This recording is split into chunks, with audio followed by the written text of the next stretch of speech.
Hi, this is Deb Helfrich, hashtag redheaded She-Hulk. And this is a live version of my Chappelle Challenge. We're going to improv this. The creator, the stand-up philosopher, she's on fire. She's been a good day with her Only People in a Life, Tim Ferriss's blog, podcast. That was not a Freudian slip. This is the little redheaded girl who's grown up to be able to give Sigmund Freud vagina envy. So what that was actually a interwoving of the fact that I'm listening to Tim's podcast, which sent me to a blog, which prompted this incredible joke. Oh yeah, I want to take over the world. And I'm starting by overthrowing math. But yeah, I am the she Socrates of 2020, Deb Helfrich, degreed philosopher, Dave Chappelle's comedy soulmate. Now, of course, Dave do how he do, and I just sit here in my thinker pose until I optimize my own bioelectricity. Now, y'all about mindsets and things like that. It is actually, if you want a great mind, if you want to improv, if you want to be able to just be in the stream of consciousness and certain that whatever you go, whatever you say, it's always relevant. If you can both and plus yourself as a stand-up improv philosopher, you call yourself hashtag redheaded She-Hulk, or the redheaded black swan, you have learned that the body is primary. Your body must be bioelectrically optimized if you want all your brain power. That's what this performance is. It's embodied cognition. It is the fact that my body started humming.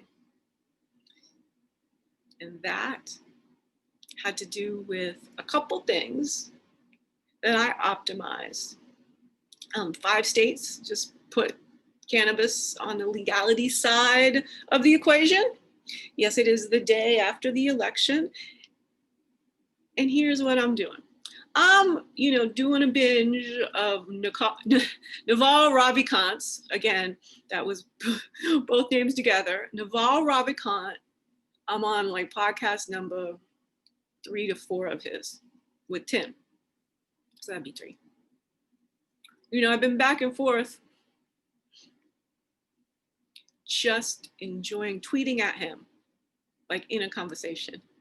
And I got notes on like how far I was in the podcast before I had these thoughts to have these tweets, because then with my orthogonal thinking, I'm there before he gets there. I have understood time, and it's not what Szabo said. But the Europeans' timekeeping mechanisms. But what that did was, because of the tools constrain how we think about what's happening in our bodies, but our bodies can literally be outside the 24-hour zone. That's quantum physics for you. So I mean that quite literally, that I simply cannot work on a day schedule. There's simply, for many, many, many reasons, this sort of, the way the world works, like 8 to 6 is definitely the work day. If you slightly skew that or do that or commute that, whatever you do, then everything comes from that.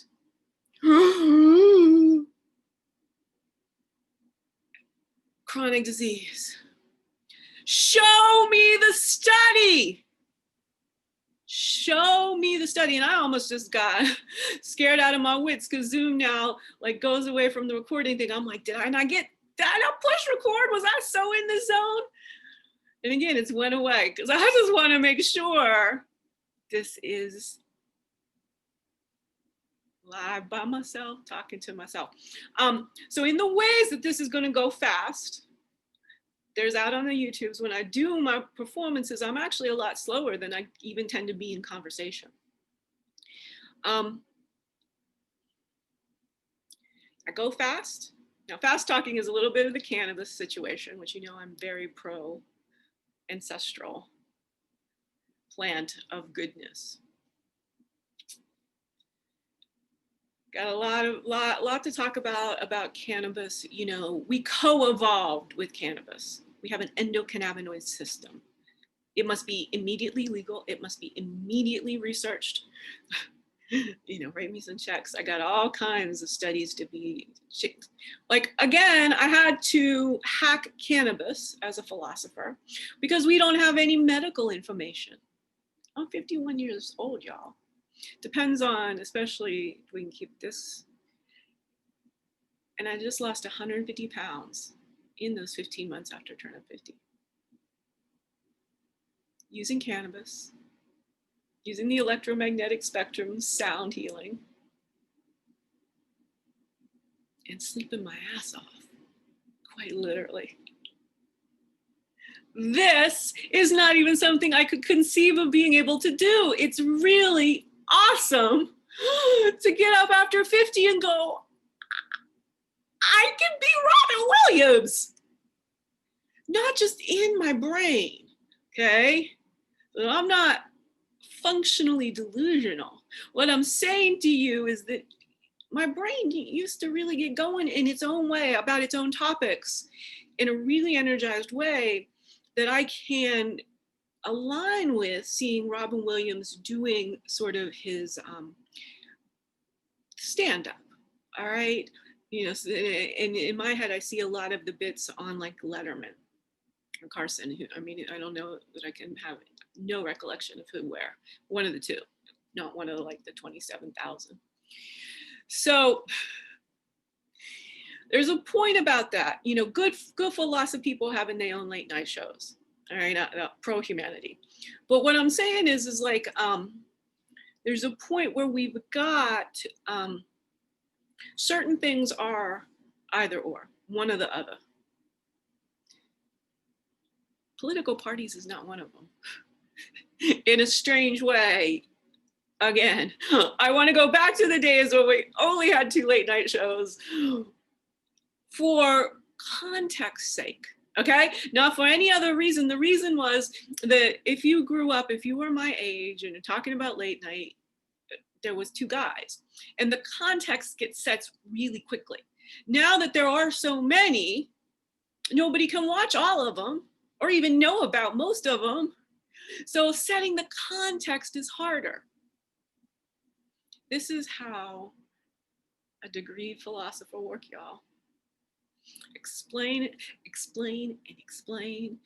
Bring a premise in, synthesize from this. Try to establish the common denominators, the union of our experiences, so that I can convey a really complex concept over and over and over again. This is how I play. Not to make things happen in the world, but to sort of process all of the things that are happening in the world coherently and cohesively. I cannot function when things do not make sense. And I have suffered as a highly sensitive person my whole life.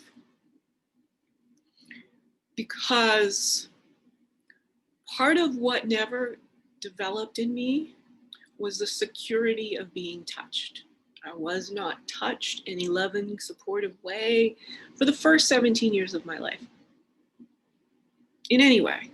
So while very many humans are violated and are touched inappropriately in their childhood, and that must end, must end. It's not crossed my radar, and it would, because my reticulating activating system would look for it, but we don't talk about whether there are kids who are not touched at all.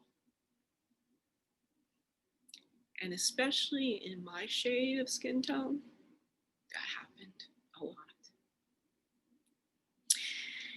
And we'll just immediately say the world wars, y'all. And I'm not going into all of that or any of this, but just those generations of humans shut down as adults when they could handle it, when some dissociation was rational. But then that's how they raised their kids, from that state of dissociation, and then their kids.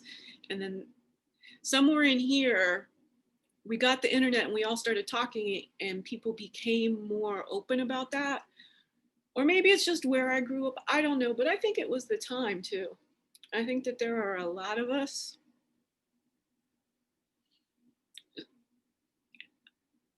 I mean, this is what the turmoil of the country shows in some way, shape, or form. That if you weren't me, and everything always had to be cohesive. So I'm basically, most people just think 1, 2, 3, 4, 5. And I'm like, and so 1 is a number. And then the next one comes 2, and then 3. So is there a pattern? So start with an O and a T and a T, an O again? No, 4, 5.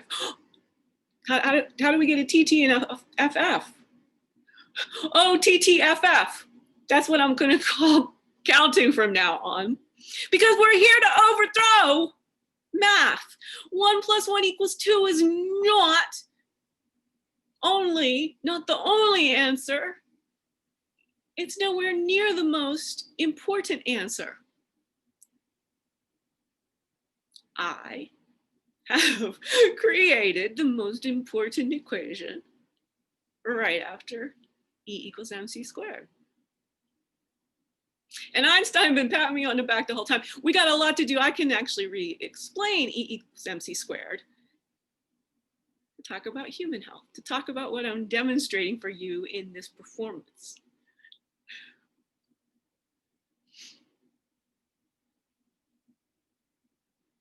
This is being high.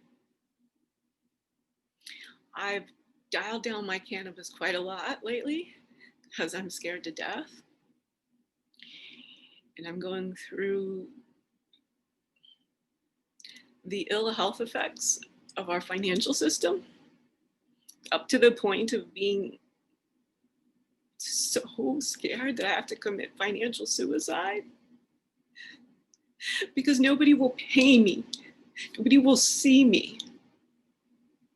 When you finally see this and you see what I put out there that's been ignored, and everyone I talk to tells me to fix my own mind, I'm bringing it to bear. No, y'all. The world out there is wrong. The human civilization is entirely created by humans. It doesn't have to be this thing that doesn't make any sense. It doesn't have to be this thing where just a few old white men have all the money. It doesn't have to be a world of scarcity, a world where stuff tells humans what to do.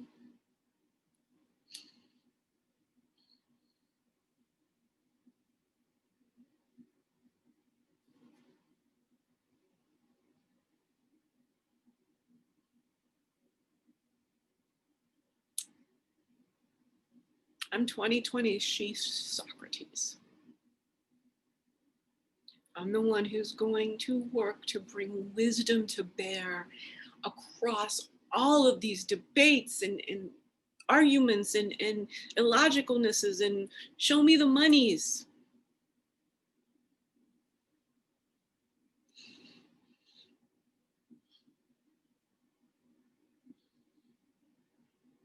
In being so visual and about stuff, and stuff is so concrete, that sort of definition of stuff is it's so inflexible that it reflects light that we consider to be some solid. And you know, then we put some touch in it, and that we are so in our sight in ways that disputes some of our other senses, like sound and smell and taste, which are my favorite trio.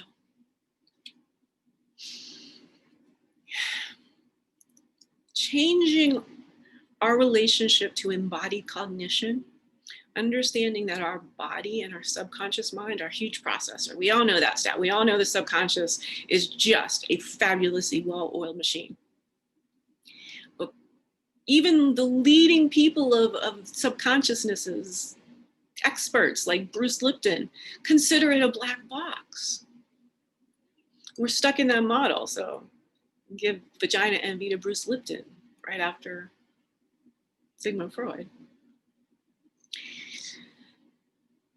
It's sort of like we're all sort of right. So I'll throw Joe Dispenza in there. But because we're not bringing in just enough variables, if we're sticking with either or instead of if, then, therefore, it becomes a real serious situation, okay? That I don't know what to do. And it is kind of crazy that this photographer guy is now hassling me on LinkedIn. He agreed 100% that there was no time frame that I was going to be able to give him concretely that I would pay him, and he agreed to come to take my photos for free. You know, it's again, I am not suicidal in any way. I'm actively being driven to say I cannot change the world out there when I have so much to offer. So much to offer. And I just need a little help. I need somebody to understand this new capacity I have to do these performances. And while this one is entirely to myself, for myself, pleasing myself, because there's nobody listening but myself, when you put me on a topic, I can do it the same. And we're in a world where we can also cut and edit and make these performances into actual, really useful webinars. But I don't think you even want to do that. I think you want to learn, if I set it up correctly, like, what have I done here? How many minutes? This is going to be 18 minutes. I think that's enough. We'll stop and start again. Because, yeah, really, this is a skill that can help humanity evolve the thinking capacity. And I want to be that person who can offer that to the world. Thank you.